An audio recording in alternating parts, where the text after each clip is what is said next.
I'm standing where a saint of God has already stood, and I'm not worthy for this. ஏற்கனவே கர்த்தருடைய பரிசுத்தவான் நின்றதான இந்த இடத்தில் நான் நின்று கொண்டிருக்கிறேன். இந்த இடத்தில் நான் நிற்பதற்கு எனக்கு தகுதி இல்லை. I would like first of all to humble myself before God and all the saints of God around me. முதலாவதாக நான் தேவனுக்கு முன்பாக என்னை தாழ்த்த விரும்புகிறேன்.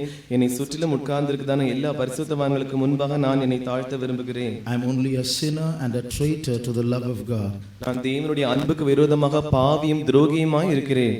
But it's only the grace of God that has brought me here. ஆனால் கர்த்தருடைய கிருபை தான் என்னை இங்கே கொண்டு வந்தது. Before we go to the word of God, நாம் தேவனுடைய வார்த்தைக்கு கடந்து போவதற்கு முன்பாக I would like to teach you a little song. நான் உங்களுக்கு ஒரு சிறிய பல்லவி சொல்லிக் கொடுக்க போகிறேன். Some of you may know it already. உங்களில் சிலர் ஏற்கனவே அந்த பாடலை அறிந்திருப்பீர்கள். Anyway, please take down the words. I'll dictate it for you. எப்படியோ அந்த வார்த்தைகளை நான் உங்களுக்கு சொல்லும்போது தானே நீங்கள் எழுதி வைத்துக் கொள்ளுங்கள். It's just 4 or 5 lines. 4 அல்லது 5 வரிகள் உள்ள பாடல். இயேசுவே ஆண்டவர், இயேசுவே ஆண்டவர், மரணத்தினின்று உயிர்த்தெழுந்தார், மரணத்தினின்று உயிர்த்தெழுந்தார், கால்கள் யாவும் முடங்கும், கால்கள் யாவும் முடங்கும்,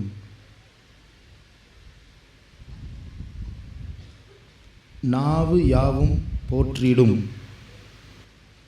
கால்கள் யாவும் முடங்கும், நாவு யாவும் போற்றிடும், அந்த இயேசுவே ஆண்டவர், இயேசுவே ஆண்டவர், மரணத்தினின்று உயிர்த்தெழுந்தார், கால்கள் யாவும் முடங்கும், நாவு யாவும் போற்றிடும், அந்த இயேசுவே ஆண்டவர். I'll sing this song once for you, and after that you can repeat it. நான் ஒரு முறை இந்த பாடலை முதலாவதாக பாடுகிறேன். அதற்கு பிறகு நீங்கள் என்னோடு கூட சேர்ந்து பாடுங்கள்.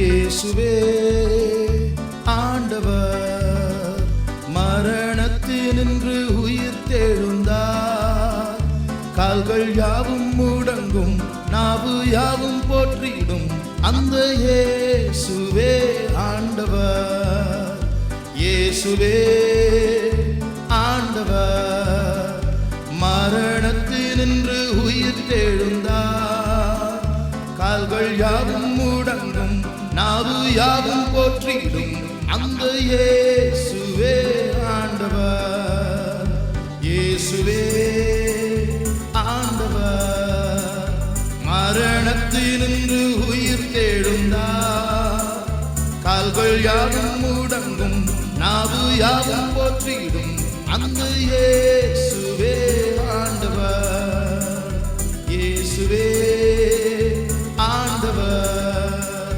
மரணத்தினின்று உயிர்த்தெழுந்தார், கால்கள் யாவும் முடங்கும், நாவு யாவும் போற்றிடும், அந்த இயேசுவே ஆண்டவர். Now we'll all join and sing together. இப்பொழுது நாம் யாவரும் சேர்ந்து இந்த பாடலை பாடுவோம். We'll all clap our hands and sing. This is the word of God, so it's an easy song. நாம் யாவரும் நம்முடைய கரங்களை தட்டி பாடுவோம். இது தேவனுடைய வார்த்தை, எனவே கற்றுக்கொள்வதற்கு எளிதான பாடல்.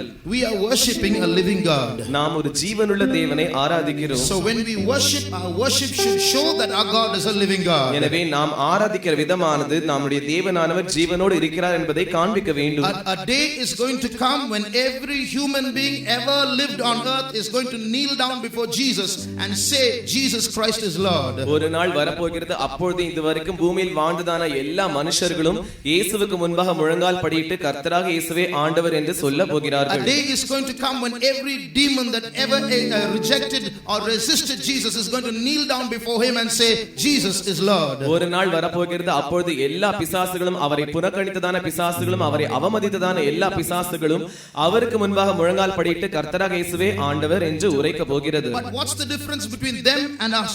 ஆனால் அவைகளுக்கும் நமக்கும் இடையே இருக்கிறதான வித்தியாசம் தான் என்ன? They are brought down to their knees and made to accept that Jesus is Lord. கர்த்தராகிய இயேசுவே ஆண்டவர் என்று அவைகள் ஏற்றுக்கொள்ளும்படியாக அவைகள் முழங்கால் படியிட வைக்கப்பட்டது. But today our knees bend willingly, our tongues confess willingly that Jesus is Lord. ஆனால் இன்றோ கர்த்தராகிய இயேசுவே ஆண்டவர் என்று நம்முடைய நாவுகள் மனப்பூர்வமாய் அறிக்கை பண்ணுகிறது. கர்த்தராகிய இயேசுவே ஆண்டவர் என்று நம்முடைய அவரை அறிவிக்கும்படியாக நம்முடைய முழங்கால்கள் மனப்பூர்வமாய் முழங்கால் படியிட செய்கிறது. இயேசுவே ஆண்டவர் மரணத்தினின்று உயிர் தெழுந்தார். கால்கள் யாவும் முடங்கும், நாவு யாவும் போற்றிடும் அந்த இயேசுவே ஆண்டவர். இயேசுவே ஆண்டவர் மரணத்தினின்று உயிர் தெழுந்தார். கால்கள் யாவும் முடங்கும், நாவு யாவும் போற்றிடும் அந்த இயேசுவே ஆண்டவர். இயேசுவே ஆண்டவர் மரணத்தினின்று உயிர் தெழுந்தார். கால்கள் யாவும் முடங்கும், நாவு யாவும் போற்றிடும் அந்த இயேசுவே ஆண்டவர். One more time. இயேசுவே ஆண்டவர் மரணத்தினின்று உயிர் தெழுந்தார்.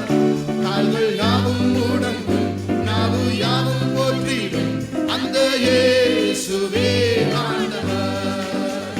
Hallelujah. Shall we read from Genesis chapter 18 and verse 14? ஆதியாகமம் 18ஆம் அதிகாரம் 14ஆம் வசனத்தை நாம் வாசிப்போம். கர்த்தரால் ஆகாத காரியம் உண்டோ? Is anything too hard for the Lord? Praise the Lord. கர்த்தருக்கு ஸ்தோத்திரம்.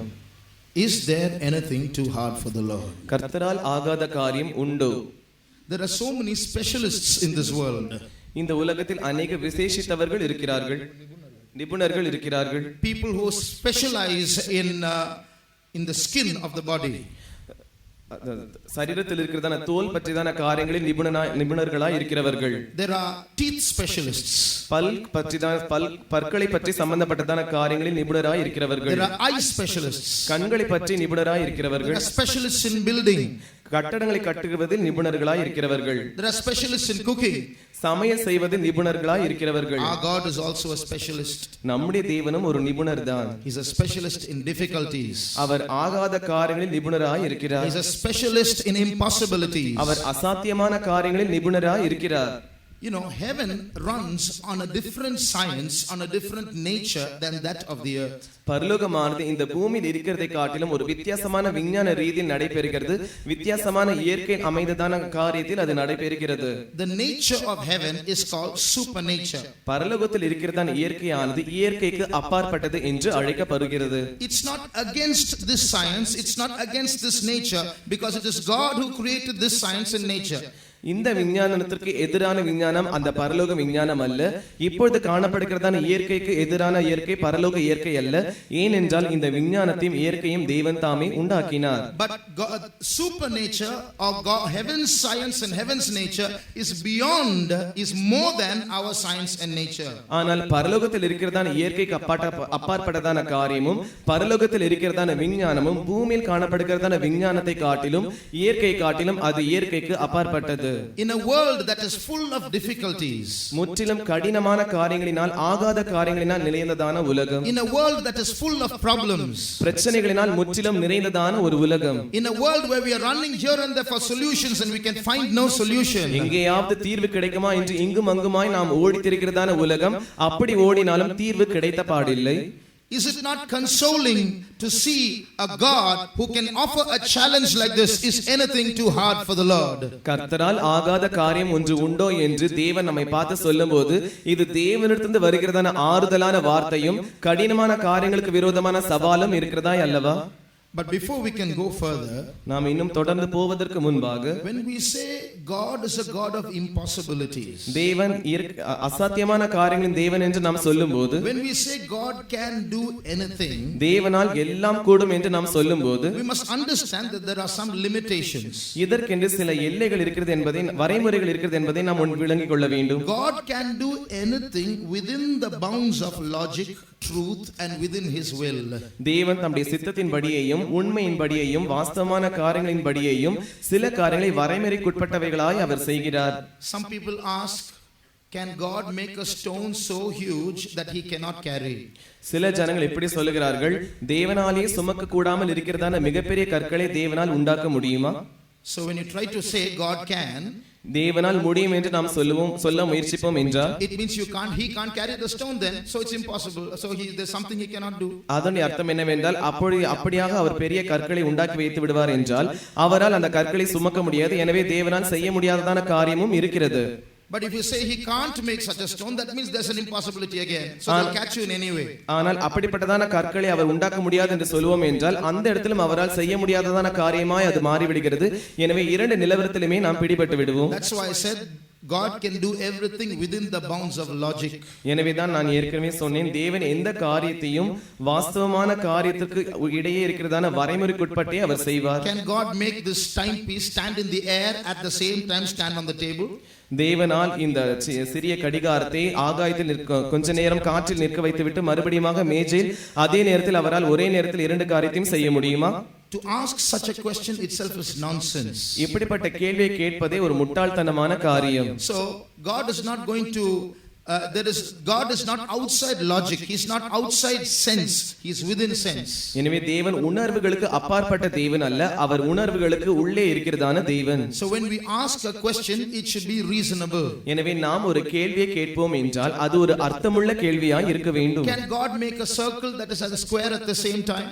ஒரு வட்டத்தை ஒரு சதுரமாக உண்டாக்க முடியுமா? Can a square and a circle be can God make a square which is a circle at the same time? ஏற்கனவே வட்டமாய் இருக்கிறதான அந்த வட்டத்தை தேவன் அதை ஒரு சதுரமாய் மாற்ற முடியுமா? That means both it should be a circle and a square at the same time. அதனுடைய அர்த்தம் என்னவென்றால் ஒரே நேரத்தில் அது சதுரமாயும் இருக்க வேண்டும், வட்டமாயும் இருக்க வேண்டும். That is nonsense. இது ஒரு அர்த்தம் இல்லாததான முட்டாள்தனமான காரியம். Not only that, அது மாத்திரமல்ல, the Bible says God cannot lie. வேதம் சொல்லுகிறது தேவன் பொய் சொல்ல மாட்டார், அவரால் பொய் சொல்ல முடியாது. The Bible says God cannot deny himself. தேவன் தம்மை மறுதலிக்கவும் மாட்டார். You can't make God sin. நீங்கள் தேவனை பாவம் செய்ய வைக்க முடியாது. So there are things that he will not do and which are outside the scope of saying God can do anything. சில காரியங்கள் தேவனால் செய்ய முடியாதவையா இருக்கிறது.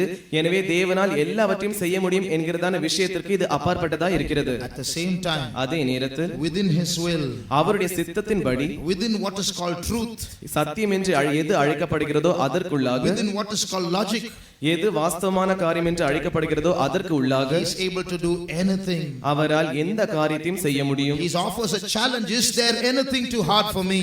என்னால் செய்ய முடியாததான காரியம் உண்டா என்று அவர் சவால் விடுகிறார். But before we go to what God can do, தேவனால் என்ன காரியத்தை செய்ய முடியும் என்று நாம் போவதற்கு முன்பாக we must realize one thing. நாம் ஒரு காரியத்தை உணர்ந்து கொள்ள வேண்டும்.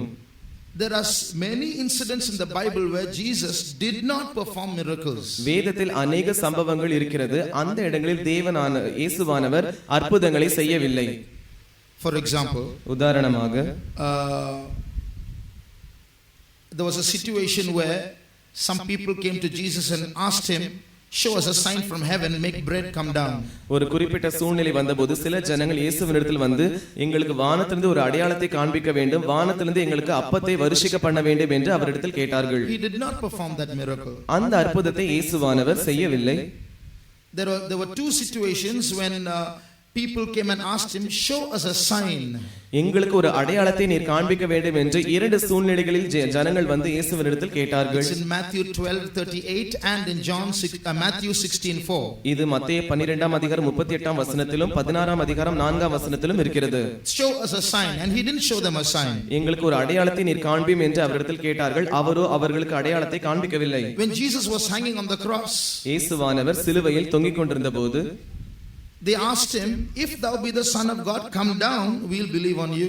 நீர் தேவனுடைய குமாரனே ஆனால் சிலுவையிலிருந்து இறங்கி வாரும், அப்பொழுது நாங்கள் உம்மை விசுவாசிப்போம். But he did not do that miracle and say, "Is anything too hard for me?" and come down. ஆனால் அவர் அந்த நேரத்தில் அந்த அற்புதத்தை செய்யவில்லை. என்னால் செய்ய முடியாதான காரியம் ஒன்றுமில்லை என்று சொல்லி அவர் இறங்கி வரவில்லை. When Jesus was tempted by the devil, இயேசுவானவர் சோதனைக்காரனினால் பிசாசினால் சோதிக்கப்பட்டபோது, "If thou be the Son of God, make these stones into bread." நீர் தேவனுடைய குமாரனே ஆனால் இந்த கல்லுகள் அப்பங்களாக மாறுபடி நீர் செய்யும். He did not make the stones into bread. அவர் கல்லுகளை அப்பங்களாய் மாற்றவில்லை. When the devil asked him to jump down from the top of a temple, பிசாசானவன் தேவாலயத்து உப்பருகையின் மேல் நின்று அவரை கீழே குதிக்கும்படியாய் சொன்னபோது, he did not jump down from a temple. அவர் அந்த தேவாலயத்திலிருந்து கீழே குதிக்கவில்லை. In the story of the rich man and Lazarus, ஐஸ்வர்யவானை பற்றியும் லாசரை பற்றியும் இருக்கிறதான கதையில், the rich man asked Abraham to send Lazarus from the dead and preach to his brothers. ஐஸ்வர்யவான் அந்த ஆபிரகாமை பார்த்து லாசருவை தன்னுடைய பூமிக்கு அனுப்பும்படியாகவும் தன்னுடைய சகோதரர்களுக்கு பிரசங்கிக்கும்படியாகவும் அவனை அனுப்பும்படியாய் கேட்டுக்கொண்டான். If those 5 brothers see a dead man come back to life, they will surely believe. அந்த 5 சகோதரர்களும் ஒரு மரித்து போன மனுஷன் உயிரோடு திரும்பி வந்தால் அவர்கள் நிச்சயமாய் அவனை நம்புவார்கள். But that miracle was not granted. ஆனால் அந்த அற்புதமானது அவனுக்கு கொடுக்கப்படவில்லை. So there were many situations in the word of God itself where Jesus did not perform miracles. எனவே தேவனுடைய வார்த்தையிலே अनेक சூழ்நிலைகளில் இயேசுவானவர் அற்புதங்களை செய்யாமல் இருக்கிறதான தருணம் இருந்தது. So before we can ask God for miracles, we should analyze to see those regions, those areas where God does not perform miracles and find out why he did not do it. எனவே நாம் தேவனிடத்தில் அற்புதங்களை நடப்பிக்கும்படியாக அவரிடத்தில் கேட்டுக்கொள்வதற்கு முன்பாக அவர் ஏன் சில இடங்களில் அற்புதங்களை செய்யவில்லை என்று ஆராய்ந்து அறிந்து அதற்கு பின்பு நாம் அவரிடத்தில் விண்ணப்பம் பண்ண வேண்டும். So we'll see a few things in detail why God did not perform miracles. எனவே சில காரியங்களை நாம் விளக்கமாய் தேவன் ஏன் அற்புதங்களை செய்யவில்லை என்று பார்ப்போம். We'll start with the story of the rich man and Lazarus. முதலாவதாக ஐஸ்வர்யவானும் லாசருவும் பற்றியும் இருக்கிறதான அந்த உண்மையில் நாம் ஆரம்பிப்போம். The rich man was in hell. ஐஸ்வர்யவான் பாதாளத்தில் இருக்கிறான். He was speaking to Abraham. அவன் ஆபிரகாமினிடத்தில் பேசுகிறான். Father Abraham, I am in hell. தகப்பனாகிய ஆபிரகாமே, நான் இந்த பாதாளத்தில் இருக்கிறேன். Please send Lazarus to my 5 brothers. தயவு செய்து லாசருவை என்னுடைய 5 சகோதரர்களிடத்தில் அனுப்ப வேண்டும். Then Abraham said, அப்பொழுது ஆபிரகாம் சொன்னான், No, they have the law and the prophets. இல்லை, அவனுக்கு தீர்க்க தரிசனங்களும் அந்த தீர்க்க தரிசிகளும் இருக்கிறார்கள். Law and the prophets. பிரமாணங்களும் தீர்க்கதரிசிகளும் இருக்கிறது. That means they have the Old Testament Bible. அதனுடைய அர்த்தம் என்னவென்றால் பழைய ஏற்பாட்டில் இருக்கிறதான வேதாகமம். So let them read the Old Testament Bible and believe. எனவே அவர்கள் பழைய ஏற்பாட்டு வேதாகமத்தை வாசித்து விசுவாசித்துக் கொள்ளட்டும். Then the rich man argued, No, Abraham, if a dead person goes and visits them, they will surely believe. அப்பொழுது அந்த ஐஸ்வர்யவான் தொடர்ந்து விவாதம் பண்ணுகிறான். இல்லை ஆபிரகாம் ஆகிய தகப்பனே, மரித்து போனதான லாசரு உயிரோடு எழும்பி போய் என்னுடைய 5 சகோதரரிடத்தில் சொல்லுவான் என்றால் அவர்கள் நம்புவார்கள் என்று சொல்லுகிறான். Then what did Abraham say? அப்பொழுது ஆபிரகாம் என்ன சொல்லுகிறார்? If they can't read the Old Testament Bible and believe, even if a dead person goes and visits them, they will not believe. அவர்கள் பழைய ஏற்பாட்டு வேதாகமத்தை வாசித்து அவர்களால் நம்ப முடியாமல் இருப்பார்கள் என்றால் மரித்தோரிலிருந்து ஒருவன் எழும்பி போனாலும் அவர்கள் நம்ப மாட்டார்கள் என்று சொன்னார். There are 2 things that we should understand from this. இதிலிருந்து நாம் விளங்கிக் கொள்ள வேண்டியதான 2 காரியங்கள் இருக்கிறது. Miracles need not always save or convince a man about God. அற்புதங்கள் என்று சொல்வது எப்பொழுது பார்த்தாலும் ஒரு மனுஷனை ரட்சிக்க வேண்டும் என்கிறதான அவசியம் இல்லை. தேவனை பற்றியதான உணர்வு அவனுக்கு ஏற்படுத்தப்பட வைக்க வேண்டும் என்கிற அவசியம் இல்லை. There are situations in the Bible itself where people have seen miracles, experienced miracles, but still not gone to God. வேதத்திலேயே சில சூழ்நிலைகள் சந்தர்ப்பங்கள் இருந்தது. சில ஜனங்கள் அற்புதங்களை அனுபவித்தார்கள், அற்புதங்களை கண்ணார கண்டார்கள், ஆனால் தொடர்ந்து இன்னும் தேவனை நம்பாமல் இருந்தார்கள். 10 lepers were cleansed by Jesus. 10 குஷ்டரோகிகள் இயேசுவினால் சுத்தமாக்கப்பட்டார்கள். 9 of them walked away just happy about the miracle, but they did not go back to Jesus. 9 பேர் தாங்கள் சுகமடைந்து விட்டோமே என்கிற சந்தோஷத்தினால் அப்படியே நடந்து போய்விட்டார்கள். இயேசுவானவர் தங்களுக்கு சுகம் கொடுத்தாரே என்று அவர்கள் உணர்ந்து கொள்ளவில்லை. They never even thought, who is this person who is able to do this miracle? இப்படிப்பட்ட அற்புதத்தை செய்ததான இந்த நபர் யார் என்று கூட அவர்களால் யோசித்து பார்க்க முடியவில்லை. Let's follow him. நாம் அவரை பின்பற்றுவோம். They never thought along this line. They just walked back to live their life. அவர்கள் இந்த மாதிரி எந்த எண்ணத்தையும் அவர்கள் யோசிக்காமல் தங்களுடைய பழைய வாழ்க்கையை தொடரும்படியாய் திரும்பி போய்விட்டார்கள். Another incident. இன்னொரு சம்பவம். When Jesus died, இயேசுவானவர் மரித்தபோது he was locked into a tomb. அவர் ஒரு கல்லறையில் வைத்து அடைக்கப்பட்டார். And there were 4 guards watching, so Roman soldiers watching over the tomb. அந்த கல்லறையின் வாசலில் 4 போர் சேவகர்கள் இருந்தார்கள். அவர்கள் அந்த கல்லறையை காவல் காத்துக் கொண்டிருந்தார்கள். On the third day, மூன்றாம் நாளில் suddenly as Mary went to the tomb, திடீரென்று மரியாள் அந்த கல்லறைக்கு போகும்போது தானே an angel came down and rolled away the stone and sat on the stone, the Bible says. வேதம் சொல்லுகிறது ஒரு தூதனானவன் இறங்கி வந்து கல்லறையின் வாசலில் இருந்த கல்லை புரட்டி அதன் மீது உட்கார்ந்தான். The Bible says that the 4 guards, the Roman soldiers, saw what was happening, saw the angel sitting and the stone being rolled away. வேதம் சொல்லுகிறது கல்லறையை காத்துக் கொண்டிருந்ததான் அந்த 4 போர் சேவகர்களும் இந்த தூதன் இறங்கி வந்து கல்லை புரட்டி அதன் மேல் உட்கார்ந்ததை கண்டார்கள். Read Matthew 28:11. மத்தேயு 28ஆம் அதிகாரம் 11ஆம் வசனம். அவர்கள் போகையில் காவல் சேவகரில் சிலர் நகரத்துக்குள்ளே வந்து நடந்த யாவற்றையும் பிரதான ஆசாரியருக்கு அறிவித்தார்கள். Now when they were going, behold, some of the watch came into the city and showed unto the chief priest all the things that were done. So they saw something and they were reporting it to the chief priests. எனவே அவர்கள் ஏதோ ஒன்றை கண்டிருக்கிறார்கள். அதை போய் அந்த பிரதான ஆசாரியனிடத்தில் அவர்கள் புகார் கூறுகிறார்கள். They saw the stone being rolled away. அந்த கல் புரட்டி போடப்பட்டதை அவர்கள் கண்டார்கள். They saw the angel sitting on it. தூதனானவன் அந்த கல்லின் மேல் உட்கார்ந்திருந்ததை அவர்கள் கண்டார்கள். They saw Jesus missing from the tomb. கல்லறையில் இயேசுவானவர் இல்லை என்பதை அவர்கள் கண்டார்கள். 3 days they were there. How could Jesus escape? 3 நாட்களும் அவர்கள் அங்கேதான் இருந்தார்கள். அப்படியாக இருக்கும் என்றால் இயேசுவானவர் எப்படி தப்பி போயிருப்பார்? Something divine must have happened. ஏதோ ஒரு தெய்வீகமான காரியம் நடந்திருக்க They வேண்டும். were eyewitnesses of a miracle. ஒரு அற்புதத்தை அவர்கள் கண்ணார கண்டதான சாட்சிகளாய் அவர்கள் இருக்கிறார்கள். But the chief priest gave them lots of money. ஆனால் பிரதான ஆசாரியன் அவனுக்கு ஏராளமான பணத்தை அவர்களுக்கு கொடுத்து விட்டான். They took the money and told lies that Jesus was stolen. அவர்கள் பணத்தை வாங்கிக் கொண்டு பொய் சொன்னார்கள். இயேசுவானவரை திருடி கொண்டு போய்விட்டார்கள் என்று அவர்கள் பொய் சொன்னார்கள். So here you see, they see miracles in front of their eyes, but nothing. Their faith is not stirred towards God. எனவே இங்கே பார்க்கும்போது இவர்கள் கண்களுக்கு முன்பாகவே கண்ணாரதான ஒரு அற்புதம் நடைபெறுகிறது. ஆனால் அந்த அற்புதத்தை விசுவாசிக்கும்படியாக அவர்களுடைய விசுவாசமானது அனல் மூட்டி எழுப்பப்படவில்லை. So miracles are not the answer for salvation. It works but not always. எனவே அற்புதங்களானது ரட்சிப்பிற்கு ஒரு பதிலா இருக்கிறதில்லை. ஆனால் அற்புதங்கள் எப்பொழுதும் கிரியை செய்யக்கூடியதா இருக்கிறது. Miracles work but not always. அற்புதங்கள் கிரியை செய்கிறது, ஆனால் எப்பொழுதும் அது கிரியை செய்கிறது இல்லை. God will not always perform miracles. தேவன் எப்பொழுதும் அற்புதங்களை நிகழ்த்தி கொண்டிருக்க மாட்டார். The second thing that you here see there, இங்கே நீங்கள் பார்க்கிறதான இரண்டாவது காரியம், here you see in this parable of the rich man and Lazarus, இந்த ஐஸ்வரியவானும் லாசருவும் பற்றி இருக்கிறதான இந்த உமையில் the word of God is exalted above miracles. தேவனுடைய வார்த்தையானது அற்புதங்களுக்கு மேலாக உயர்த்தப்படுகிறது. When a request was made for a dead person to go back into the earth and speak to the 5 brothers about hell and about heaven, ஒரு மரித்து போன மனுஷனானவன் அந்த மறுபடியுமாய் பூமிக்கு உயிரோடு திரும்பி வந்து பரலோகத்தை பற்றியும் நரகத்தை பற்றியும் அந்த 5 பேருக்கு சொல்ல வேண்டும் என்கிறதான விண்ணப்பம் ஏறெடுக்கப்பட்ட போது, the word of God was exalted. Let them read the word of God and be saved. அங்கே தேவனுடைய வார்த்தையானது உயர்த்தப்படுகிறது. அவர்கள் அந்த வேதத்தை வாசித்து அவர்கள் ரட்சிக்கப்படட்டும். So the word of God is more important, more exalted, higher than miracles. எனவே தேவனுடைய வார்த்தையானது அற்புதங்களை காட்டிலும் மிகவும் முக்கியமானது, மிகவும் உன்னதமானது.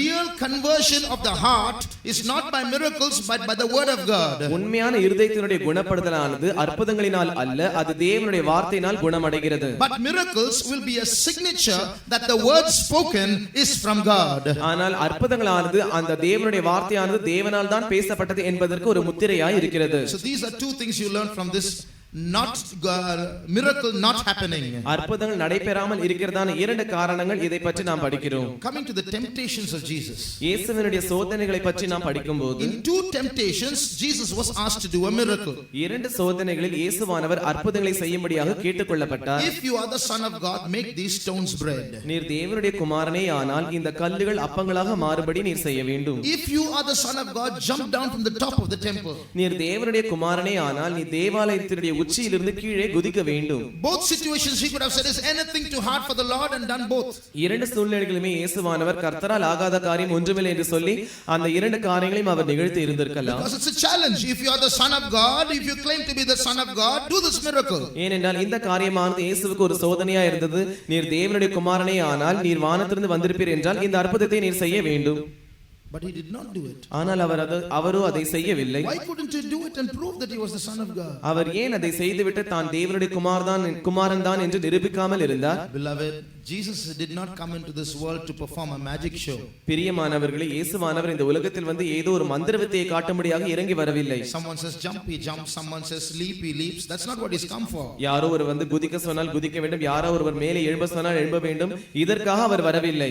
He came to do the will of his Father which is in heaven. பரலோகத்தில் இருக்கிறதான தம்முடைய பிதாவின் சித்தத்தை செய்யும்படியாகவே அவர் இறங்கி வந்தார். So he was proving there that the will of his Father was more important than performing a miracle. எனவே அற்புதங்களை செய்வதை காட்டிலும் பிதாவினுடைய சித்தத்தை செய்வதுதான் மிக முக்கியமானது என்பதை அவர் நிரூபித்துக் கொண்டிருந்தார். Not only that, அது மாத்திரமல்ல, by obeying the Father, he only proved by obeying that he was the Father's son. பிதாவுக்கு கீழ்ப்படிவதன் மூலமாக தாம் பிதாவினுடைய குமாரன் என்று அவர் அதன் மூலமாய் நிரூபித்தார். So by not doing the miracle, he was only proving that he, the heavenly Father, was his father and that he was his son. எனவே அற்புதங்களை செய்யாமல் இருப்பதின் மூலமாக அவர் பிதாவினுடைய குமாரன் என்றும் பரத்தில் இருக்கிற பிதாவானவர் அவருக்கு பிதாவா இருக்கிறார் என்றும் அவர் நிரூபித்தார். By doing the miracle, he would have proved that he was independent from the Father. அவர் அந்த அற்புதத்தை செய்வதின் மூலமாக அவர் பிதாவினிடத்திலிருந்து சுயாதீனமாக இருக்கிறார் என்று அவர் நிரூபித்திருந்திருப்பார். So the will of God is more important than the miracle. எனவே அற்புதங்களை காட்டிலும் தேவனுடைய சித்தமானது மிகவும் முக்கியமானது.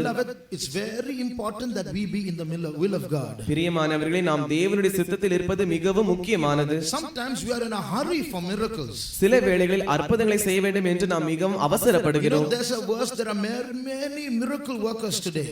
இன்று अनेक அற்புதங்களை செய்கிறவர்கள் இருக்கிறார்கள். May God bless them and God anoint them to continue to do those miracles. தேவன் தாமே அவர்களை ஆசீர்வதிப்பாராக, தொடர்ந்து அற்புதங்களை செய்யும்படியாக அவர்களை அபிஷேகம் பண்ணுவாராக. May God save many thousands through those miracles. தேவன் தாமே அந்த அற்புதங்களின் மூலமாக ஆயிரக்கணக்கானவர்களை ரட்சிப்பாராக. But the Bible says on judgment day many will come to the Lord and claim heaven because they have performed many miracles. In thy name we have done many wonderful works. ஆனால் வேதம் சொல்லுகிறது, நியாயத்தீர்ப்பு நாளில் अनेक அற்புதங்களை செய்கிறவர்கள் வந்து அந்த அற்புதங்களை நாங்கள் செய்தோமே, உம்முடைய நாமத்தினாலே அற்புதங்களை செய்தோமே என்று அவர்கள் வந்து சொல்லுவார்கள் என்று சொல்லுகிறது. They do it in no other name, they do it in Jesus name. அவர்கள் வேறு எந்த நாமத்தினாலும் அற்புதங்களை செய்யவில்லை, இயேசுவின் நாமத்தினால் அவர்கள் அற்புதங்களை செய்தார்கள். In Jesus name be healed. இயேசுவின் நாமத்தில் நீ சுகமாவாயாக. In Jesus name demons get out. இயேசுவின் நாமத்தில் பிசாசுகளே நீங்கள் ஓடி போங்கள். And what does Jesus say at the end of it all? இவைகள் எல்லாவற்றின் முடிவில் இயேசுவானவர் என்ன சொல்லுகிறார்? He looks at those miracle workers and says, I never knew you, depart from me ye that work iniquity. அவர் அந்த அற்புதங்களை செய்கிறவர்களை பார்த்து எப்படி சொல்லுகிறார்? அக்கிரமக்காரரே, என்னை விட்டு அகன்று போங்கள், நான் உங்களை ஒரு காலம் அறியவில்லை என்று அவர் சொல்லுகிறார். What is the iniquity there? அங்கே இருக்கிறதான அக்கிரமம் என்ன? God has given them the gift. தேவனானவர் அவர்களுக்கு வரத்தை கொடுத்திருந்தார். But they are misusing it outside the will of God. ஆனால் அவர்களோ தேவனுடைய சித்தத்திற்கு புறம்பாக அதை தவறாய் பாவித்திருக்கிறார்கள். They are not led by the Spirit in doing that, in operating of the gifts. அந்த வரங்களை பாவிப்பதில் அவர்கள் தேவனுடைய ஆவியினால் நடத்தப்படவில்லை. Sometimes if we are sick, சில வேளையில் நாம் ஒருவேளை வியாதியா இருப்போம் என்றால், it may be because God is chastising us. ஒருவேளை தேவன் நம்மை அந்த வியாதியின் மூலமாக சிட்சித்துக் கொண்டிருப்பார். God may be judging us. ஒருவேளை தேவன் நம்மை நியாயம் தீர்த்துக் கொண்டிருப்பார். God may be wanting us to make a confession of our sins. ஒருவேளை நம்முடைய பாவங்களை அறிக்கை செய்ய வேண்டும் என்பதற்காக தேவன் அந்த வியாதியை அனுமதித்திருப்பார்.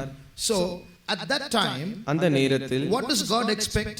தேவனானவர் என்ன எதிர்பார்க்கிறார்? He expects us to humble ourselves, confess our sins and return back to him. நம்மை நாமே தாழ்த்த வேண்டும், நம்முடைய பாவங்களை அறிக்கையிட வேண்டும், அவரிடத்தில் திரும்ப வேண்டும் என்று அவர் எதிர்பார்க்கிறார். But instead of confessing the sin, we run to a miracle worker and get healed. ஆனால் நம்முடைய பாவங்களை அறிக்கையிடுவதற்கு பதிலாக அற்புதங்களை செய்கிறவரிடத்தில் நாம் ஓடி போய் சுகத்தை பெற்றுக்கொள்வோம் என்றால், what is born there is not healing but iniquity. அங்கே சுகம் பிறக்கவில்லை, அங்கே அக்கிரமம் தான் பிறந்திருக்கிறது. That healing is called iniquity. அந்த சுகமானது அக்கிரமம் என்று அழைக்கப்படுகிறது. Because the body is healed without the soul being healed. ஏனென்றால் ஆத்மா சுகப்படாமல் இந்த சரீரமானது குணமாக்கப்பட்டிருக்கிறது. So the will of God is that we should first of all confess our sins, humble ourselves, acknowledge the truth and go to God for healing after that. எனவே தேவனுடைய சித்தம் என்னவென்றால், முதலாவது நாம் நம்முடைய பாவங்களை அறிக்கையிட வேண்டும், நம்மை தாழ்த்த வேண்டும், அதற்கு பிறகு நாம் தேவனிடத்தில் போக வேண்டும். So these are some of the reasons why God does not perform miracles. தேவனானவர் ஏன் அற்புதங்களை செய்யவில்லை என்பதற்கான சில காரணங்கள் இவைகள். So what is the state of our hearts? எனவே நம்முடைய இருதயங்களின் நிலவரம் எப்படி இருக்கிறது? Do we realize that the word of God is more powerful than all miracles? எல்லா அற்புதங்களை காட்டிலும் தேவனுடைய வார்த்தையானது மிகவும் வல்லமை வாய்ந்தது என்று நாம் உணர்கிறோமா? There are so many prophets in the Bible. வேதத்தில் अनेक தீர்க்கதரிசிகள் இருக்கிறார்கள். Gad, காத், Nathan, நாத்தான், Elijah, எலியா, Elisha, எலிசா, Nahum, நாகும், Habakkuk, ஆபக்கு, Ezekiel, எசேக்கியேல், Isaiah, ஏசாயா, Jeremiah, எரேமியா, Daniel, தானியேல், Hosea, ஓசியா, Joel. யோவேல். You know the list. அந்த பட்டியலை நீங்கள் அறிவீர்கள். Of this big list, இப்படிப்பட்ட மிகப்பெரிய பட்டியலில் how many performed miracles? எத்தனை பேர் அற்புதங்களை செய்தார்கள்? Only Elijah and Elisha. எலியாவும் எலிசாவும் மாத்திரம். All the others had only the word of God. They did not perform miracles. மற்ற எல்லாரும் தேவனுடைய வார்த்தை தான் உரைத்தார்கள், ஒருவரும் அற்புதங்களை செய்யவில்லை. Of course, a few were there, but they were not total miracle workers. அவைகளும் கூட சில அற்புதங்களை செய்தவர்கள் இருந்தார்கள், ஆனால் அவர்கள் முழுமையாக அற்புதங்களை செய்தவர்கள் அல்ல. So there itself you hear the message. The word of God is more important than miracles. எனவே அந்த இடத்திலே நமக்கு இந்த தூது கிடைக்கிறது. அற்புதங்களை காட்டிலும் தேவனுடைய வார்த்தையானது அத்தியாவசியமானது. We believe that God is going to do miracles even in this place. இந்த இடத்தில் கூட தேவனானவர் அற்புதங்களை செய்யக்கூடியவர் என்று நாம் நம்புகிறோம். We are not trying to downplay the truth that God is not a God of impossibilities. தேவனானவர் அசாத்தியமான காரியங்களின் தேவன் என்று நாம் அந்த சத்தியத்தை கீழே தள்ளும்படியாய் முயற்சிக்கிறதில்லை. We still believe that he is the God of impossibilities. அசாத்தியமான காரியங்களின் தேவன் என்று இன்றும் நாங்கள் நம்புகிறோம். But we should learn the order first in which we should attain it. ஆனால் அதை நாம் எப்படி பெற்றுக்கொள்ள வேண்டும் என்கிறதான முறைமையை நாம் படிக்க வேண்டும். So keeping all these things in mind, இந்த எல்லா காரியங்களையும் நாம் நம்முடைய மனதில் வைத்தவர்களாய், understanding that the will of God is very important, தேவனுடைய சித்தமானது மிகவும் முக்கியமானது என்று நாம் விளங்கிக் கொண்டவர்களாய், we should understand a few truths. சில சத்தியங்களை நாம் உணர்ந்து கொள்ள வேண்டும். We should understand in what order miracles take place. என்ன முறைமையில் அற்புதங்கள் நடைபெறுகிறது என்பதை பற்றி நாம் விளங்கிக் கொள்ள வேண்டும். God wants to perform miracles. தேவனானவர் அற்புதங்களை செய்ய விரும்புகிறார். God is looking for opportunities to reveal himself. தேவனானவர் தம்மை தாமே வெளிப்படுத்த வேண்டியதான சூழ்நிலைகளை, அந்த சம்பவங்களை அவர் எதிர்பார்த்து கொண்டிருக்கிறார். But one reason sometimes this is hindered, one reason why miracles do not happen is our unbelief. அற்புதங்கள் நடைபெறாமல் இருக்கிறதான ஒரு காரணம், அந்த அற்புதங்கள் தடைபடுகிறதான ஒரு காரணம் நம்முடைய அவிசுவாசம். No, we have come through a long period in the church age where we have not seen miracles happen, so to believe in a miracle seems difficult. எனவே சபையின் சரித்திரத்தினுடைய நீண்ட காலத்திற்குள்ளாக நாம் வந்திருக்கிறோம். எனவே இதுவரைக்கும் அவ்வளவாய் அற்புதங்கள் நடைபெறாமல் இருக்கிறபடினால் அற்புதங்கள் நடைபெறுமா என்கிறதான அவிசுவாசம் நமக்குள் காணப்படுகிறது. Small miracles take place here and there, but those big miracles which we expect is still to happen. இங்கேயும் அங்கேயும் அவ்வப்போது அற்புதங்கள் நடைபெறுகிறது, ஆனால் நாம் எதிர்பார்க்கிறதான மிகப்பெரிய அற்புதமானது இன்னும் நடைபெற வேண்டியதா இருக்கிறது. So to cultivate our faith is a little difficult. எனவே நாம் நம்முடைய விசுவாசத்தை கட்டி எழுப்புவது சற்று கடினம். One day a woman read the Bible, ஒரு நாள் ஒரு ஸ்திரீ ஒரு வேதத்தை வாசித்தாள். and she read that portion. If you have faith and you ask the sycamore tree to move from one place to another, it will happen. It will get uprooted and displaced. நீங்கள் விசுவாசம் உள்ளவர்களை அத்திமரத்தை பார்த்து அது வேரோடு பிடுங்கப்பட்டு வேறு எடுத்து நடப்பட வேண்டும் என்று நீங்கள் சொல்லுவீர்கள் என்றால் அது அப்படியே நடக்கும். Then she wanted to test it. அதை அவள் சோதிக்கும்படியாய் விரும்பினாள். There was a tree in her backyard. அவளுடைய தோட்டத்தில் ஒரு மரம் இருந்தது. And she said, Lord, I'm going to test this and see if you're able to do miracles. அப்பொழுது அவள் ஆண்டவரை பார்த்து, ஆண்டவரே, இந்த அற்புதங்கள் நடைபெறுமா இல்லையா என்று நான் சோதித்து பார்க்க விரும்புகிறேன் என்று சொன்னாள். So she went to her room and started praying. எனவே அவள் ஒரு அறைக்கு சென்று ஜெபிக்க ஆரம்பித்தாள். Lord, I command in your name that that tree be uprooted and moved to another place. ஆண்டவரே, உம்முடைய நாமத்தினாலே இந்த மரமானது வேரோடு பிடுங்கப்பட்டு இன்னொரு இடத்தில் நடப்பட வேண்டும் என்று நான் உம்முடைய நாமத்தினாலே கட்டளையிடுகிறேன். She prayed for some time. அவள் கொஞ்ச நேரம் ஜெபித்தாள். Then she got up. அவள் எழுந்தாள். And went and looked through the window. தன்னுடைய ஜன்னலின் வழியாக அவர் போய் பார்த்தாள். The tree was still there. மரம் அங்கேதான் இருந்தது. Then you know what she said? அப்பொழுது அவள் என்ன சொன்னாள் என்று தெரியுமா? I knew it will be here only. நான் இது இங்கேதான் இருக்கும் என்று எனக்கு ஏற்கனவே தெரியும். So that's how our faith works sometimes. இப்படிதான் நம்முடைய விசுவாசமும் சில வேளைகளில் கிரியை செய்கிறது. So the real faith which is able to move mountains is missing in us. எனவே மலையை பெயர்க்கத்தக்கதான உண்மையான விசுவாசமானது நமக்குள் இல்லாமல் இருக்கிறது. I must confess, as I speak to you the word of God, my faith also must develop. தேவனுடைய வார்த்தை பேசுகிற நான் தானே எனக்குள்ளாக விசுவாசமானது முன்னேற்றம் அடைய வேண்டும் என்று நான் முதலாவது அறிக்கையிட வேண்டும். You know, there is a verse in the Bible which says Jesus could not perform miracles. Not did not, but could not. வேதத்தில் இப்படிப்பட்டதான ஒரு வசனம் இருக்கிறது. இயேசுவால் அற்புதங்களை செய்ய முடியவில்லை என்று இருக்கு. அவர் செய்யவில்லை என்றல்ல, அவர் செய்ய முடியவில்லை அவரால். So if you read Mark chapter 6 verse 5 and 6. Mark 6ஆம் அதிகாரம் 5ஆம் 6ஆம் வசனங்கள். அங்கே அவர் சில நோயாளிகள் மேல் கைகளை வைத்து அவர்களை குணமாக்கினதே அன்றி வேறொரு அற்புதமும் செய்யக்கூடாமல் அவருடைய அவிசுவாசத்தை குறித்து ஆச்சரியப்பட்டு கிராமங்களிலே சுற்றித் திரிந்து உபதேசம் பண்ணினார். What's written here? இங்கே என்ன எழுதப்பட்டிருக்கிறது? It's not said that he did not do miracles. It said that he could do no miracles. அவர் அற்புதங்களை செய்யவென்று எழுதப்படவில்லை, அவர் அற்புதங்களை செய்யக்கூடாமல் இருந்தார் என்று எழுதப்பட்டிருக்கிறது. Unbelief can tie the powerful God. நம்முடைய அவிசுவாசமானது வல்லமையுள்ள தேவனை கட்டி போடக்கூடியதா இருக்கிறது. One reason why miracles are not happening in our midst is because we are not able to believe that the Almighty God is an Almighty God. நம்முடைய மத்தியில் அற்புதங்கள் நடக்காமல் இருக்கிறதான ஒரு காரணம் சர்வ வல்லமையுள்ள தேவன் சர்வ வல்லமையுள்ள தேவன் தான் என்று நம்மால் விசுவாசிக்க கூடாமல் இருக்கிறதினால்.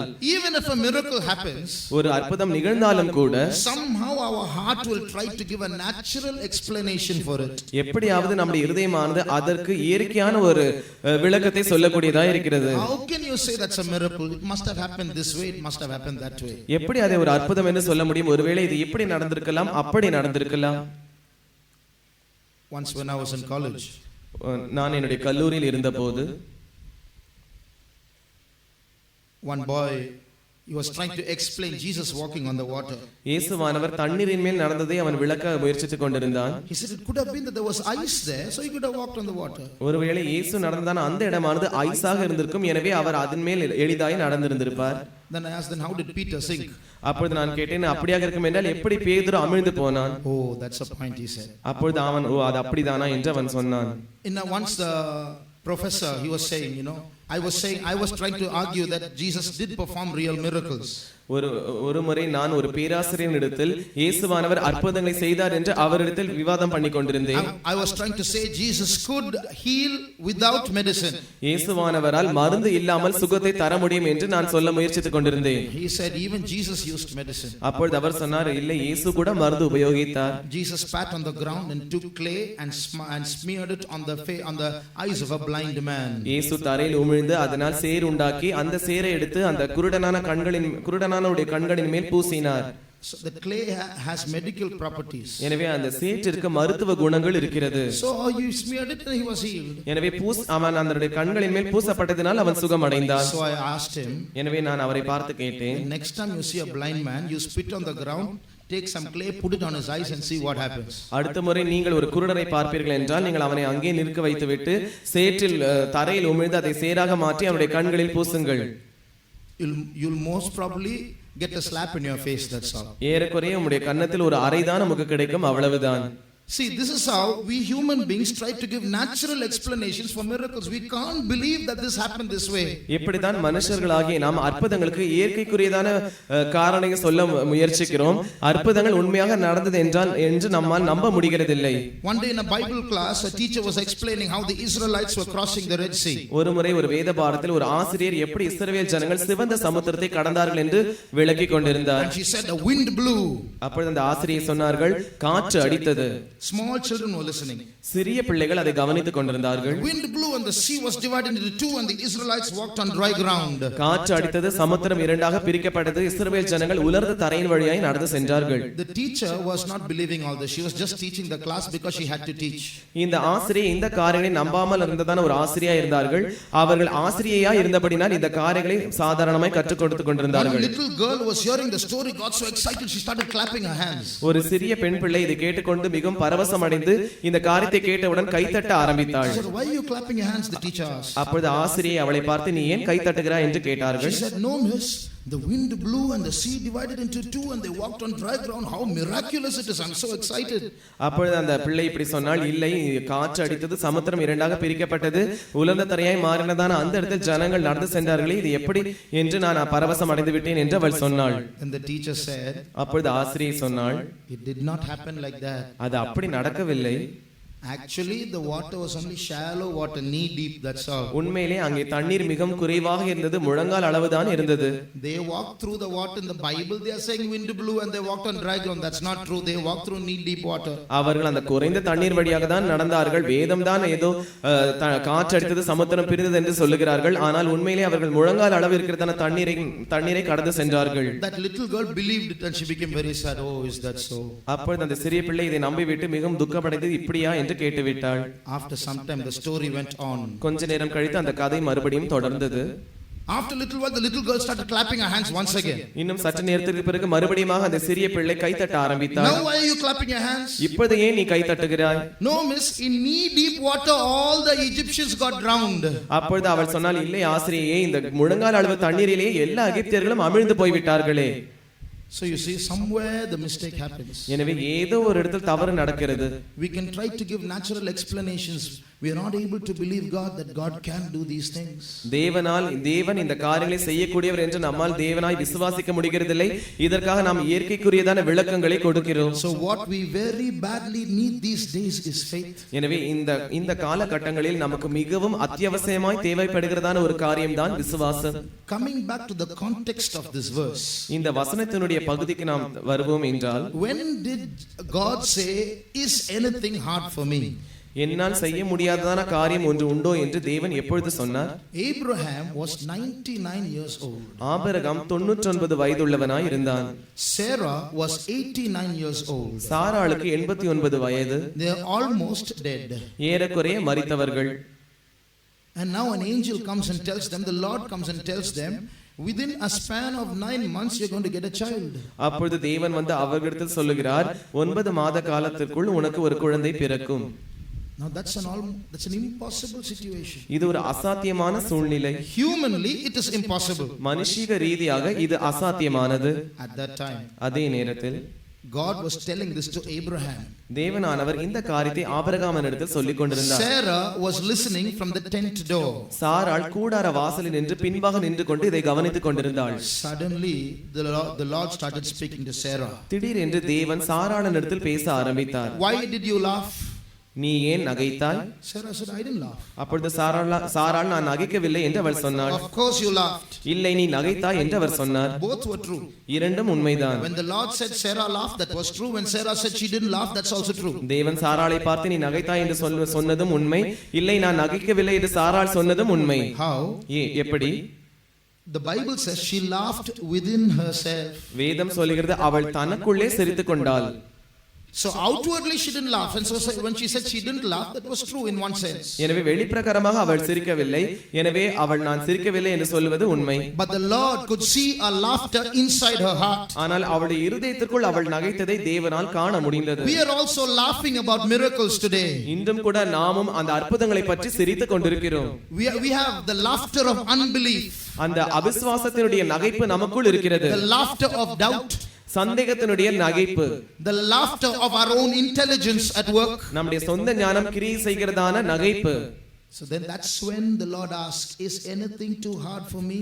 அந்த இடத்துல தான் தேவனானவர் கேட்கிறார், கர்த்தரால் ஆகாத காரியம் உண்டோ? Even today, let's understand that our God is a God. He doesn't say, is anything impossible for me? Is anything too hard? It's everything is easy for him is what he's trying to say. இன்றும் கூட அந்த ஆபிரகாமுடைய தேவன் நம்முடைய தேவன் என்று நாம் நம்புவோமாக. என்னால் செய்ய முடியாதான காரியம் ஒன்று இருக்குது என்று அவர் சொல்லாமல், கர்த்தரால் ஆகாத காரியம் ஒன்று உண்டோ என்று அவர் சொல்லுகிறார். Everything is easy. எல்லாம் எனக்கு எளிதானது. That is what God is trying to say there. இதை தான் அந்த இடத்தில் தேவன் சொல்ல முயற்சிக்கிறார். So this unbelief within, எனவே உள்ளே இருக்கிறதான இந்த அவிசுவாசம் is actually a laughter at God. உண்மையிலே நாம் தேவனை பார்த்து சிரிக்கிறதாய் இருக்கிறது. It's unbelief is mocking God. அவிசுவாசமானது தேவனை பரியாசம் பண்ணுகிறது. It's not something wrong, it's a sin. அது ஏதோ தவறு அல்ல, அது ஒரு பாவம். That's why the Bible says even the unbelieving will be cast into the lake of fire. எனவே தான் வேதம் சொல்கிறது அவிசுவாசிகளும் கூட அந்த அக்கினியும் கந்தகம் எரிகிற கடலிலே தள்ளப்படுவார்கள். So if we have unbelief in our heart this evening, எனவே இந்த மாலை வேளையில் நமக்கு அவிசுவாசமுள்ள இருதயம் இருக்கும் என்றால், it's not something just to rectify, it's something to confess. இது ஏதோ திருத்தப்பட வேண்டியதான ஒன்று அல்ல, இது அறிக்கை செய்யப்பட வேண்டியதாய் இருக்கிறது. It's a sin that is dangerous enough to send us to the lake of fire. அக்கினியும் கந்தகம் எரிக்கிறதான அந்த அனுப்பக்கூடியதான ஒரு பாவமாய் இது இருக்கிறது. When God wants to do big things in our midst, தேவனானவர் நம்முடைய மத்தியில் மகத்தான காரியங்களை செய்ய விரும்பும்போது, when God wants to do miracles in our midst, நம்முடைய மத்தியில் தேவன் அற்புதங்களை செய்ய வேண்டும் என்று விருப்பமாய் இருக்கும்போது, we are not able to believe him. அவரை நம்மால் விசுவாசிக்க முடிகிறதில்லை. We are tying the impossible God of impossibilities. அசாத்தியங்களின் தேவனை நாம் கட்டி போடுகிறோம். He can see us all in trouble. நாம் எல்லாரும் பிரச்சனைகள் இருப்பதை அவரால் பார்க்க He முடிகிறது. can see all our difficulties. நம்முடைய எல்லா கடினங்களையும் அவரால் பார்க்க முடிகிறது. Quite often what we are doing is we go and fast and pray, we kneel down and pray, we pray in the night, but is there faith mixed in that prayer? அடிக்கடி நாம் என்ன செய்கிறோம் என்றால் நாம் போய் உபவாசித்து ஜெபிக்கிறோம், இரவு வேளைகளில் ஜெபிக்கிறோம், முழங்கால் படிட்டு ஜெபிக்கிறோம். ஆனால் அந்த ஜெபத்தில் விசுவாசம் கலந்து காணப்படுகிறதா? God does not say according to your prayer be it unto you. He says according to your faith be it unto you. தேவனானவர் நம்மை பார்த்து உன்னுடைய ஜெபத்தின்படி உனக்கு ஆக கடவது என்று சொல்லாமல் உன்னுடைய விசுவாசத்தின்படி உனக்கு ஆக கடவது என்று சொல்லுகிறார். So how much are we able to believe that God will perform it? எனவே அந்த தேவனானவர் நிச்சயமாய் அந்த காரியத்தை செய்வார் என்று நம்மில் எத்தனை பேர் நம்புகிறோம்? Last year I was sick. கடந்த வருடம் நான் வியாதிப்பட்டேன். For 2 months I was bedridden. 2 மாதம் நான் படுக்கையில் இருந்தேன். I could not move my hands and my feet. என்னுடைய கரங்களையும் என்னுடைய கால்களையும் என்னால் அசைக்க முடியாது. Someone else had to feed me, someone else had to brush my teeth. யாரோ ஒருவர் வந்துதான் எனக்கு சாப்பாடு ஊட்டி விட வேண்டும், யாரோ ஒருவர் வந்துதான் எனக்கு பல் விளக்கி விட வேண்டும். In the nights when everyone was asleep, I could not sleep. இரவு வேளைகளில் எல்லாரும் தூங்கிக் கொண்டிருக்கும்போது என்னால் தூங்க முடியாது. If a mosquito came and sat on my face, I couldn't even drive it away. ஒரு கொசு வந்து என்னுடைய முகத்தில் உட்கார்ந்தால் கூட அதை என்னால் துரத்தி விட முடியாது. I could feel evil spirits surrounding me and challenging me. பொல்லாத ஆவிகள் என்னை சூழ்ந்து கொண்டு என்னை பார்த்து சவால் விடுவதை என்னால் உணர முடிந்தது. I could feel in my spirit an army of evil spirits coming and saying this is your end. பொல்லாத ஆவிகள் ஒரு ராணுவமாய் வந்து இது உன்னுடைய முடிவு என்று என்னுடைய ஆவிக்குள் சொல்வதை என்னால் உணர முடிந்தது. But by the grace of God I could also see a faith challenging those evil spirits. ஆனால் கர்த்தருடைய கிருபையின் மூலமாக தேவனுடைய விசுவாசமானது அந்த ஆவிகளை பார்த்து சவால் விடுவதை என்னால் உணர முடிந்தது. By the grace of God I was able to believe that God is greater than the powers of darkness. கர்த்தருடைய கிருபையின் மூலமாக என்னுடைய அவர் வந்து இந்த பொல்லாத ஆவிகளின் மேல் ஜெயம் கொள்வார் என்று என்னால் நம்ப முடிந்தது. I believe that his power was greater than the powers of darkness. அவருடைய வல்லமையானது இந்த அந்தகாரத்தின் வல்லமைகளை காட்டிலும் மகத்தானது என்று என்னால் உணர முடிந்தது. Little by little I was able to see all the bands of the enemy breaking. கொஞ்சம் கொஞ்சமாக அந்த எல்லா சத்துருக்களுடைய கட்டுகளும் அறுந்து போவதை என்னால் பார்க்க முடிந்தது. All glory be to God, today I am whole. எல்லா மகிமையும் தேவனுக்கே நான் செலுத்துகிறேன், இன்று நான் சுகமாய் இருக்கிறேன். So I am healed not because of my faith, I am healed because God is a great God. எனவே நான் என்னுடைய விசுவாசத்தினால் சுகமாக்கப்படவில்லை, என்னுடைய தேவன் மகா பெரிய தேவனாய் இருப்பதினால் நான் சுகமாக்கப்பட்டேன். Who do you think your God is? உங்களுடைய தேவன் எப்படிப்பட்டவர் என்று நீங்கள் நினைக்கிறீர்கள்? One day I met a believer. ஒரு நாள் நான் ஒரு விசுவாசியை சந்தித்தேன். He had a debt. He was in debt for about 20,000 rupees. அவருக்கு 20,000 ரூபாய் கடன் பிரச்சனை இருந்தது. And after 1 year I met him again. மறுபடியும் ஒரு வருடம் கழித்து நான் அவரை சந்தித்தேன். When I met him the first time I said, brother, we will pray for you, God will deliver you. முதன்முறை நான் அவரை சந்தித்தபோது சகோதரனே நான் உங்களுக்காக ஜெபிக்கிறேன், தேவன் உங்களுக்கு விடுதலை தருவார் என்று சொன்னேன். After 1 year I met him again. மறுபடியும் அடுத்த வருடம் ஒரு வருடம் கழித்து நான் அவரை சந்தித்தேன். I asked him, brother, what happened to your debt? Did you clear it? நான் அவரை பார்த்து சகோதரனே உம்முடைய கடன் பிரச்சனை என்னவானது, நீர் அதை தீர்த்து விட்டீரா என்று கேட்டேன். He said, what brother, I have only 2,000 rupees salary, how can I clear 20,000 rupees of debts? This 2,000 is just enough for my family, I can't save any money. அப்பொழுது அவர் சொன்னார், இல்லை சகோதரனே, எனக்கு மாத சம்பளமே 2,000 ரூபாய் தான், இந்த 2,000 ரூபாயும் என்னுடைய குடும்ப செலவிற்கு சரியா இருக்கிறது, நான் எப்படி பணத்தை சேர்த்து இந்த 20,000 ரூபாய் கடனை அடைப்பது என்று கேட்டார். So what is he trying to say? எனவே அவர் என்ன சொல்ல முயற்சிக்கிறார்? His God, to clear his debt, has to take from his salary and give it to him. அவருடைய தேவன் அவருடைய கடன் பிரச்சனை தீர்ப்பதற்காக அவருடைய சம்பளத்திலிருந்து அதை தீர்க்க வேண்டும். Poor God, he is also in debt, I think. ஏழையான தேவன் அவரும் கடனில் இருக்கிறார் போல. Every year from his salary 10 rupees 20 rupees God has to take from him and give here, this is your, that he can do. Why should God do it? ஒவ்வொரு வருடமும் தேவன் அவருடைய சம்பளத்தில் 10 ரூபாய் 20 ரூபாய் எடுத்து சிறிதாக அதை சேர்த்து வைத்து அவருக்கு கொடுக்க வேண்டும்.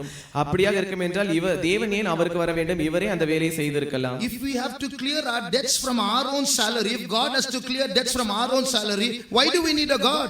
நம்முடைய சொந்த சம்பளத்திலிருந்தே நாம் நம்முடைய கடன் பிரச்சனை தீர்க்க வேண்டும் என்றால், தேவனானவர் நம்முடைய சம்பளத்திலிருந்து தான் கடன் பிரச்சனை தீர்க்க வேண்டும் என்றால் நமக்கு ஏன் தேவன் வேண்டும்? Okay, if God doesn't clear from our salary, where he is going to take the money and give it? சரி, தேவன் நம்முடைய சம்பளத்திலிருந்து அவர் கடனை தீர்க்காமல் இருப்பார் என்றால் அவருக்கு எங்கே இருந்து பணம் கிடைக்கும்? That's our unbelief. இதுதான் நம்முடைய அவிசுவாசம். Immediately the big question, where will God get so much money? 20,000 rupees, from whom will he come and give it? உடனே மிகப்பெரிய கேள்விக்குறி வந்துவிடும். தேவன் இவ்வளவு பெரிய 20,000 ரூபாய் பணம் அதிகமா இருக்கிறது, இது அவருக்கு யார் கொடுக்க போகிறார்கள், அவருக்கு எங்கே இருந்து கிடைக்க போகிறது? So God has to go begging here and there, please my son is having 20,000 rupees debt, come and give it. எனவே தேவன் இங்கும் அங்குமாக சென்று பிச்சை எடுத்து, தயவு செய்து என்னுடைய மகன் 20,000 ரூபாய் கடனாய் இருக்கிறான், அவனுக்கு கொஞ்சம் கொடுங்கள் என்று அவர் பிச்சை எடுக்க வேண்டுமா? See how small we make our God. நம்முடைய தேவனை எவ்வளவு சிறியவராய் நாம் மாற்றி விடுகிறோம் என்று பாருங்கள். Do we not believe that all the silver and the gold is his? எல்லா வெள்ளியும் பொன்னும் அவருடையது என்று நம்மால் விசுவாசிக்க முடியாமல் இருக்கிறதா?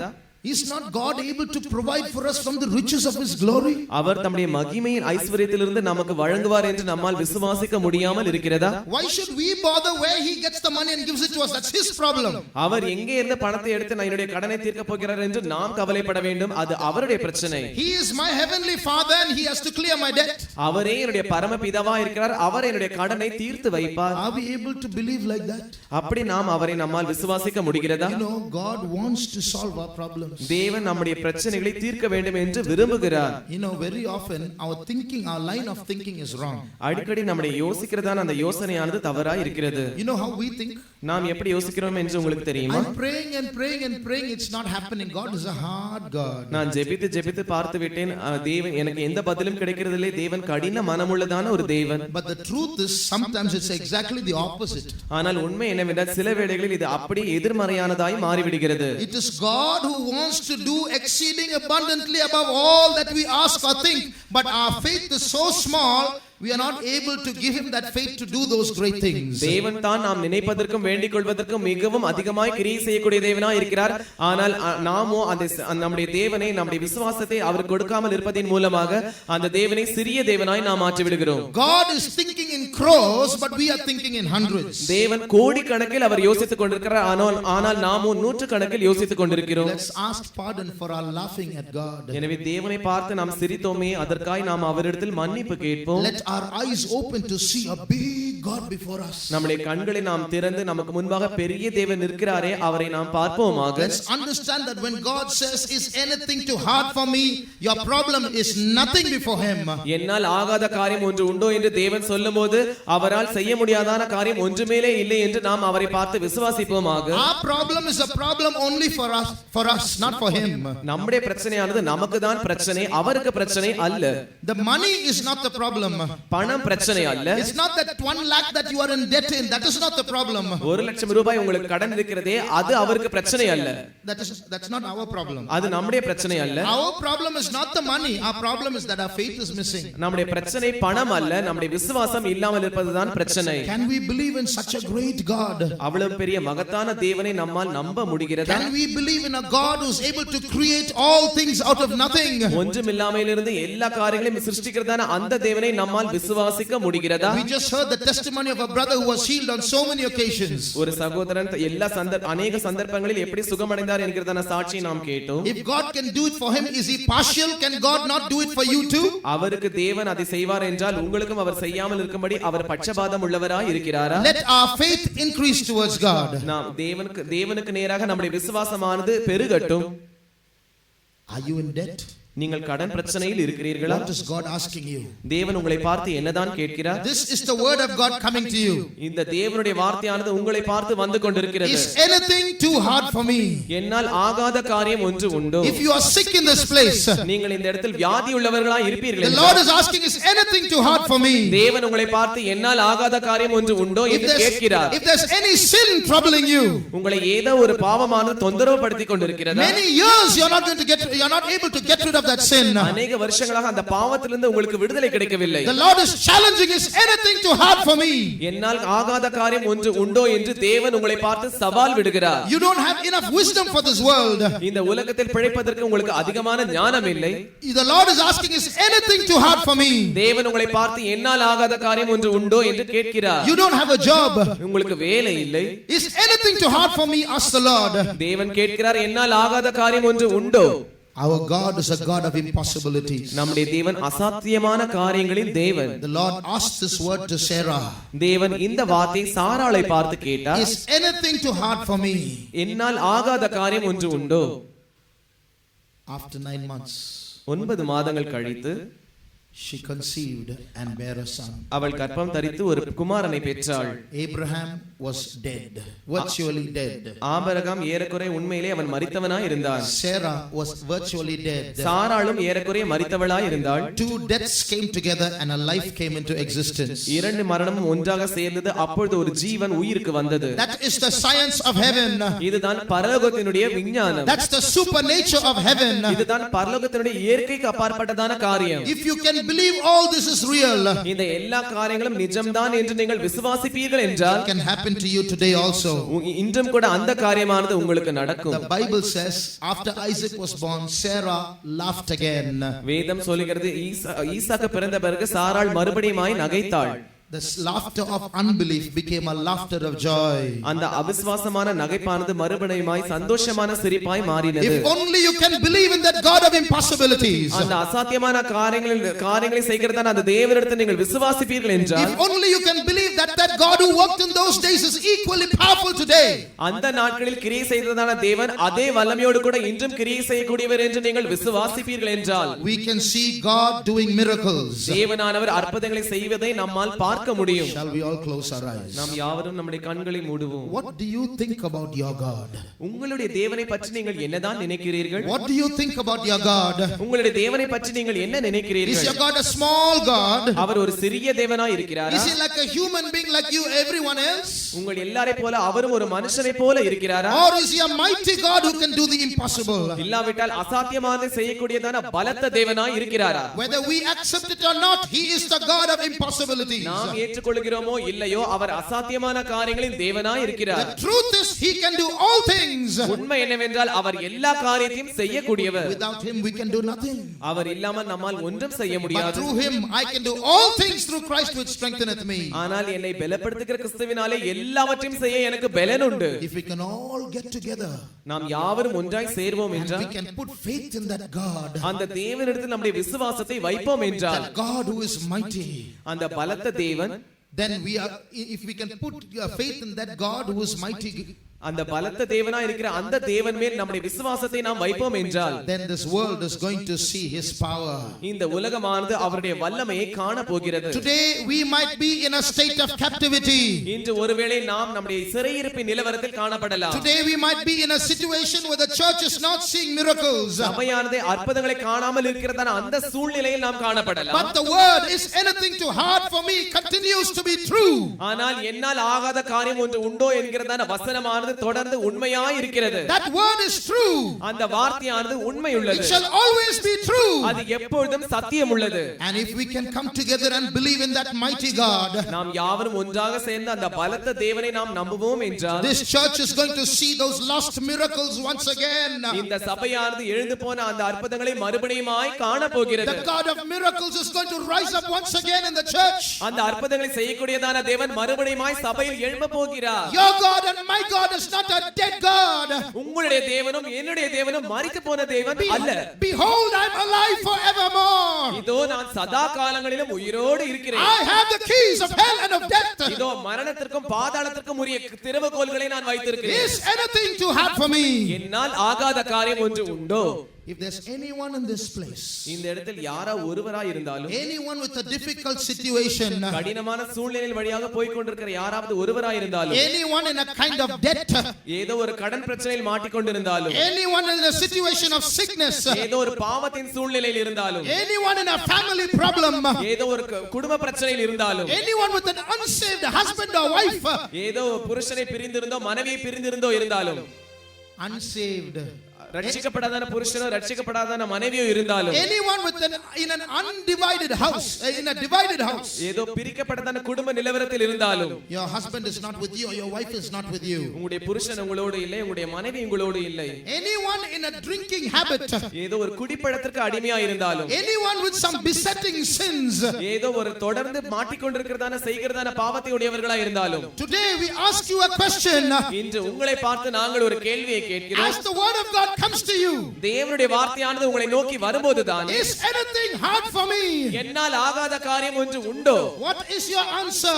உங்களுடைய பதில் என்ன? If you think that your God is an ordinary God, an ordinary human being, உங்களுடைய தேவனானவர் சாதாரண தேவன் என்றும் சாதாரண மனுஷன்தான் என்றும் நீங்கள் நினைப்பீர்கள் என்றால், you can remain seated. நீங்கள் அங்கேயே அப்படியே உட்கார்ந்து இருக்கலாம். But if you realize that your God is a God of impossibilities, உங்களுடைய தேவன் அசாத்தியமான காரியங்களை செய்யக்கூடிய தேவன் என்று நீங்கள் உணர்வீர்கள் என்றால், as the word of God comes to you, is anything too hard for me? என்னால் ஆகாத காரியம் ஒன்று உண்டோ என்று தேவனுடைய வார்த்தையானது உங்களை நோக்கி வரும்போதுதான், If you want to give a positive answer to that word, தேவனுக்கு நீங்கள் ஒரு நேர்மையான பதிலை அந்த வார்த்தைக்கு சொல்ல முடியும் என்றால், if you want to say, yes Lord, I believe, ஆமா ஆண்டவரே நான் விசுவாசிக்கிறேன் என்று நீங்கள் சொல்ல முடியும் என்றால், I believe you are the God who turned the water into wine.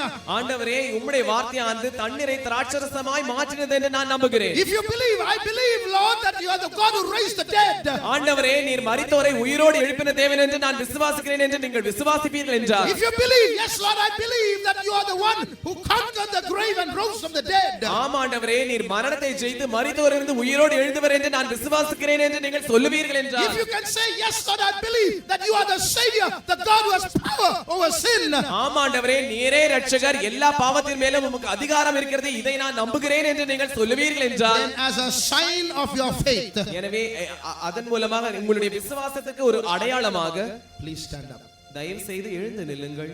If you can't believe, you may remain seated. உங்களால் நம்ப முடியாமல் இருக்கும் என்றால் நீங்கள் அப்படியே உட்கார்ந்து இருக்கலாம். But if you believe there's a mighty God in this place, இந்த இடத்தில் ஒரு வல்லமையுள்ள பலத்த தேவன் இருக்கிறார் என்று நீங்கள் விசுவாசிப்பீர்கள் என்றால், maybe with your eyes you cannot see him, but there's a mighty God in this place. ஒருவேளை உங்களுடைய கண்களினால் நீங்கள் அதை காண முடியாமல் இருக்கலாம், ஆனால் அந்த வல்லமையுள்ள பலத்த தேவன் இங்கே இருக்கிறார். You believe there's a mighty God in this place, பலத்த தேவன் இங்கே இருக்கிறார் என்று நாங்கள் நம்புகிறோம். and you can hear this voice. Is there anything too hard for me? அவருடைய வார்த்தையாக என்னால் ஆகாத காரியம் ஒன்று உண்டோ என்கிறதான வார்த்தையானது வந்து கொண்டிருக்கிறது. Close your eyes. உங்களுடைய கண்களை மூடுங்கள். Fix your attention only on that God. உங்களுடைய கவனத்தை அந்த தேவன் மேலேயே வைத்து விடுங்கள். Listen to his voice. அவருடைய வார்த்தைக்கு செவி கொடுங்கள். Is anything too hard for me? என்னால் ஆகாத காரியம் ஒன்று உண்டோ? Is anything too hard for me? என்னால் ஆகாத காரியம் ஒன்று Is உண்டோ? anything too hard for me? என்னால் ஆகாத காரியம் ஒன்று உண்டோ? Say, yes Lord, I believe there's nothing too hard for you.